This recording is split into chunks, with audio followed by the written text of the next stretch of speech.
বিশ্বকাপ ফাইনালে হ্যাট্রিক করার পরে সেই বিশ্বকাপ হারার বেদনা তোমরা কি বুঝবা? এমবাপ্পে 2টা গোল তো করছস পেনাল্টি থেকে। আর তোমাদের পেনাল্টি না যে প্রতি ম্যাচে একটা করে ফাও পেনাল্টি পাই, সেটার কি হবে? ওই বেটা আমি আর্জেন্টিনা নাকি? ও ভাই, আপনি তো পেনাল্টো বুইলাই গেছিলাম। মানুষ তোরে দেখতে পারে না কি জন্য জানোস? কি জন্য? আমি তো জানতাম মানুষ আপনারা দেখতে পারে না। তোরে ঈর্ষা করার জন্য। পিএসজিতে তো তুই মেসির লগে খেলোস, টিমমেট তোরা। ম্যাচ শেষে একবার যায় জড়ায় ধরছস মেসিরে। অহংকারী রন ভাই আবার আমারে বলে। তোর জায়গায় আমি থাকলে আমি ঠিকই জড়ায় ধরতাম না, নেইমার থাকলে ধরতো। অহন আর কারো জড়ায় ধরা লাগবে না।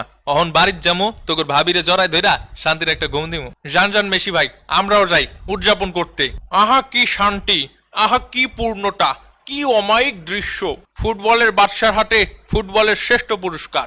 আমি তোমারে পেয়েছি হৃদয় মাঝে, আর কিছু নাহি চাই গো।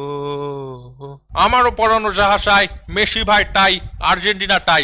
আর্জেন্টিনা সমর্থকদেরকে জানাই ঈদের শুভেচ্ছা, ঈদ মোবারক। সবাইকে নতুন বছরের ঝাঁকানাকা শুভেচ্ছা জানিয়ে বিদায় নিচ্ছি কাতার বিশ্বকাপ 2022 থেকে। হাসি কান্না, প্রিয়জন হারানোর বেদনা থেকে শুরু করে কি ছিল না এই বছরে, তবে এরই নাম জীবন, চলতে থাকে জীবন।